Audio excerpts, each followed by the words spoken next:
Hi friends, എല്ലാവർക്കും തീർത്താസ് book വേൾഡിലേക്ക് സ്വാഗതം. ഞാൻ നിങ്ങൾക്ക് എനിക്ക് ഇന്നലെ പിറന്നാളിന് സമ്മാനം കിട്ടിയ കുറച്ച് പുസ്തകങ്ങളാണ് പരിചയപ്പെടുത്തി തരാൻ പോകുന്നത്. ആദ്യത്തെ പുസ്തകം ഏതാണെന്ന് നിങ്ങൾക്കറിയണ്ടേ? വികൃതിരാമനാണ് ആദ്യത്തെ പുസ്തകം. പി നരേന്ദ്രനാഥാണ് ഇത് എഴുതിയത്. എൻ്റെ കയ്യിൽ പി നരേന്ദ്രനാഥ് എഴുതിയ 3 പുസ്തകങ്ങളുണ്ട് കേട്ടോ. അതിലൊന്നാണ് ഈ വികൃതിരാമൻ. ഇതെനിക്ക് സമ്മാനിച്ചത് ആരാണെന്നറിയണ്ടേ? എൻ്റെ അമ്മയുടെ ഫ്രണ്ട് ഭവ്യാൻ്റിയാണ് ഇത് സമ്മാനിച്ചത്. എനിക്ക് നരേന്ദ്രനാഥിൻ്റെ കുറച്ച് പുസ്തകങ്ങൾ കിട്ടിയിട്ടുണ്ട്. അവയുടെ പേരെന്താണെന്ന് നിങ്ങൾക്കറിയണ്ടേ? കുഞ്ഞിക്കൂനൻ, മനസ്സറിയും യന്ത്രം എന്നിവയാണ് ആ പുസ്തകങ്ങൾ. ഇനി ഞാൻ എൻ്റെ അമ്മാമ്മൻ സമ്മാനിച്ച 2 പുസ്തകങ്ങളാണ് എൻ്റെ അമ്മാമ്മൻ എനിക്ക് സമ്മാനിച്ചത്. ആ പുസ്തകങ്ങൾ ഞാൻ കാണിച്ചു തരാം. സഞ്ചാര കഥകൾ എന്നാണ് ആ പുസ്തകത്തിൻ്റെ പേര്. Jonathan Swift, Robert Louis Stevenson, Daniel Defoe. Jonathan സ്വിഫ്റ്റിൻ്റെ കളിവരുടെ യാത്രകൾ, റോബർട്ട് ലൂയിസ് സ്റ്റെവൻസൻ്റെ ട്രഷർ ഐലാൻഡ്,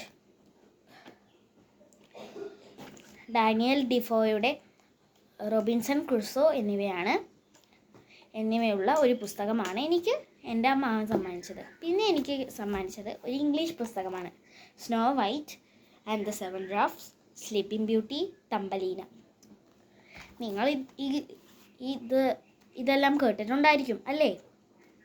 ഇനി എനിക്ക് അമ്മാവൻ സമ്മാനിച്ച ഒരു പുസ്തകമാണ്, അമ്മാവനല്ല എൻ്റെ അമ്മ സമ്മാനിച്ചൊരു പുസ്തകമാണ് തേന്മാവ്. ബഷീറിൻ്റെയാണ് ഈ പുസ്തകം. ബഷീർ ആരാണെന്ന് നിങ്ങൾക്ക് എല്ലാവർക്കും അറിയാലോ. ഒരു സ്വാതന്ത്ര്യ സമര സേനാനിയും കൂടിയാണ് മുഹമ്മദ് ബഷീർ. 1908 മുതൽ 1994 വരെയാണ് അദ്ദേഹം ജീവിച്ചിരുന്നത്. അദ്ദേഹത്തിന് 2 പുസ്തകങ്ങളാണ് എൻ്റെ കയ്യിലുള്ളത്. തേന്മാവ്, സർപ്പയജ്ഞം. സർപ്പയജ്ഞം വളരെ രസകരമായ ഒരു പുസ്തകമാണ് കേട്ടോ. അദ്ദേഹത്തിൻ്റെ കുറച്ച് കൃതികൾ നമുക്ക് പരിചയപ്പെടാം.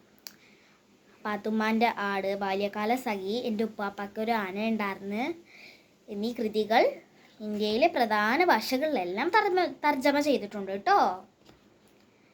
അദ്ദേഹത്തിന് ഇന്ത്യ ഗവൺമെൻറ് പത്മശ്രീ നൽകിയിട്ടുണ്ട്. ഇനി നമുക്ക് ലളിതാംബിക അന്തർജനത്തിൻ്റെ ഓർജുകുട്ടി എന്ന പുസ്തകം പരിചയപ്പെടാം. ലളിതാംബിക അന്തർജനം പ്രശസ്തയായ ഒരു എഴുത്തുകാരിയാണ്.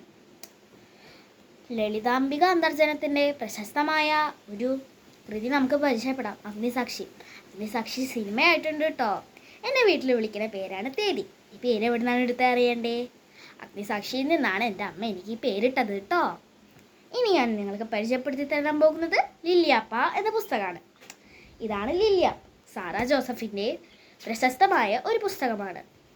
ഞാൻ ബാലരമ വായിക്കുമ്പോഴാണ് ഈ പുസ്തകം പരിചയപ്പെട്ടത്. ബാലരമയുടെ 50 വർഷത്തെ വിഭവങ്ങളെല്ലാം പരിചയപ്പെടുത്തുന്ന ഒരു പുസ്തകം ഇറങ്ങിയിട്ടുണ്ടായിരുന്നു. ആ പുസ്തകം വായിക്കുന്നതിനിടെയാണ് ലില്ലിയാപ്പയെ ഞാൻ പരിചയപ്പെട്ടത്. വളരെ രസകരമായൊരു പുസ്തകമാണ് കേട്ടോ ലില്ലിയാപ്പ. ഇനി 2 ഇംഗ്ലീഷ് പുസ്തകങ്ങളാണ് ഞാൻ പരിചയപ്പെടുത്തി തരാൻ പോകുന്നത്. ഇതെൻ്റെ അച്ഛൻ എനിക്ക് സമ്മാനിച്ചതാണേ. ഇത് 2ഉം സുധാമൂർത്തിയുടെ പുസ്തകങ്ങളാണ്. The magic drum and the favourite stories.